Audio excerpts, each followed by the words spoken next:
Hello বন্ধুরা, স্বাগতম T S ম্যাথে। অসংখ্য রহস্য লুকিয়ে আছে পৃথিবীর প্রতিটি সংখ্যার ভেতরে। গণিত শুধু অঙ্কের খেলা নয়, এটি হলো ভাবনার নতুন দরজা খুলে দেওয়ার চাবি। আজকে আমরা একসাথে বুঝবো, কারণ প্রতিটি সমস্যার সমাধানের ভেতর লুকিয়ে আছে নতুন আলো, যা তোমার ভবিষ্যৎকে করবে আলোকিত। আজকের টিউটোরিয়ালে ষষ্ঠ শ্রেণীর অনুশীলনী 2.1 এর মোস্ট ইম্পর্টেন্ট অর্থাৎ 16 নম্বর প্রশ্নটি সমাধান করব। আজকের টিউটোরিয়ালটি ষষ্ঠ শ্রেণীর অনুশীলনী 2.1 এর 3 নম্বর টিউটোরিয়াল। তাহলে আর দেরি কেন, চলো শুরু করি গণিতের এই সুন্দর যাত্রা। তুমি যদি এখন আমার চ্যানেলটি সাবস্ক্রাইব করে না থাকো, সাবস্ক্রাইব বাটনে চাপ দাও আর পাশে থাকা ঘন্টাটি বাজিয়ে দাও, যেন কোনো ম্যাথ ম্যাজিক মিস না করো। শিক্ষার্থীরা, তোমরা দেখতে পাচ্ছ বোর্ডে 16 নম্বর প্রশ্নটি আমি উঠিয়ে রেখেছি। 16 নম্বর প্রশ্নটিতে বলা আছে দুটি কম্পিউটারের দামের অনুপাত 5:6। প্রথমটির দাম 25,000 টাকা হলে দ্বিতীয়টির দাম কত? যদি প্রথমটির দাম 5,000 টাকা বেড়ে যায়, তখন তাদের অনুপাতটি কি ধরনের অনুপাত? তাহলে আমরা সমাধানে যাই।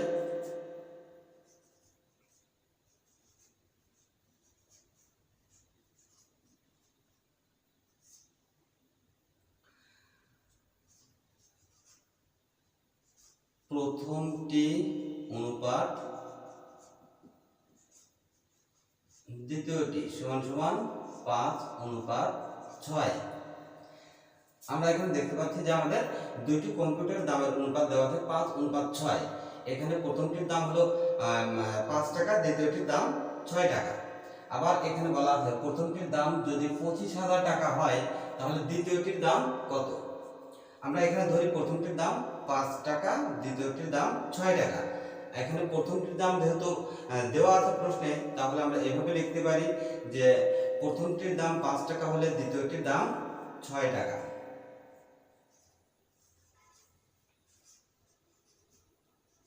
প্রথমটির দাম 5 টাকা হলে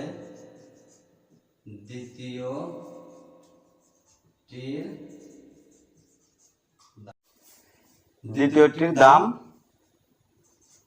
6 টাকা। অতএব প্রথমটির দাম 1 টাকা হলে দ্বিতীয়টির দাম 6/5 টাকা। অতএব প্রথমটির দাম, এখানে 25,000 টাকা দেওয়া আছে, আমরা লিখব 25,000 টাকা হলে দ্বিতীয়টির দাম, তাহলে 6 গুণন 25,000/5। আমরা 5 দিয়ে 25,000কে কাটি, তাহলে 5 25-এর ভিতর 5 পাঁচা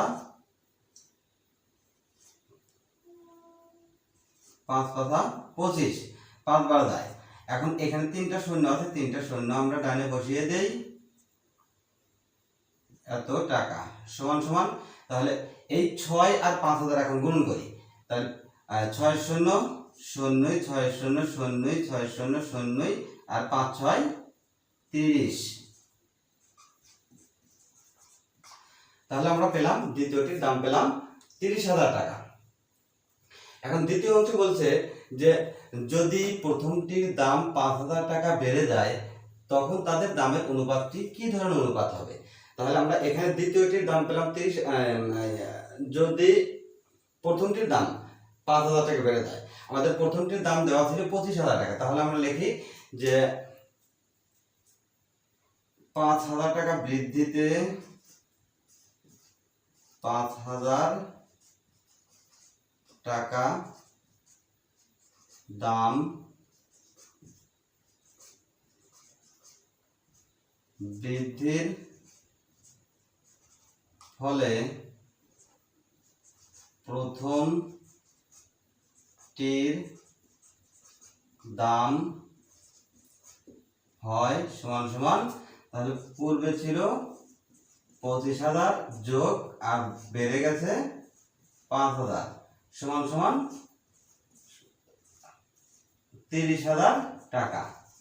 এখন আমাদের প্রথমটির দামও 30,000 টাকা হলে দ্বিতীয়টির দামও 30,000 টাকা। এখন দেখি এদের দামের অনুপাতটি কি ধরনের অনুপাত হয়। আমরা লিখি যে প্রথমটির দাম অনুপাত দ্বিতীয়টি, প্রথমটি অতএব প্রথমটি অনুপাত দ্বিতীয়টি সমান সমান 30,000 অনুপাত 30,000। তো 30,000 একবার যায় অনুপাত, আবার এই 30,000-কে 30,000 দিয়ে ভাগ করলে একবার যায়। তাহলে আমরা পেলাম 1:1। এটাকে আমরা আরেকভাবে করতে পারি যে উভয় পক্ষ থেকে শূন্য শূন্যগুলো কেটে দিই, আবার 3-কে করে দিই, তাহলে উভয় পক্ষে 1:1 থাকে। এখন 1:1 অনুপাতের যদি উত্তর রাশি আর পূর্ব রাশি যদি একই হয় তাহলে সেই অনুপাতকে আমরা বলি একক অনুপাত। তাহলে আমরা পেলাম কি একক অনুপাত। অতএব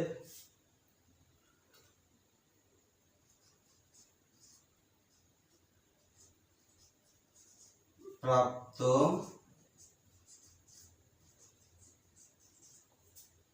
অনুপাতটি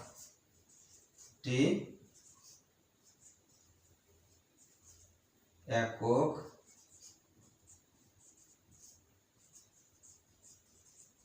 অনুপাত। তুমি আজ যা শিখলে তা শুধু কাগজ কলমে লেখা সংখ্যা নয়, এগুলো তোমার মনের শক্তি, তোমার চিন্তার ডানা।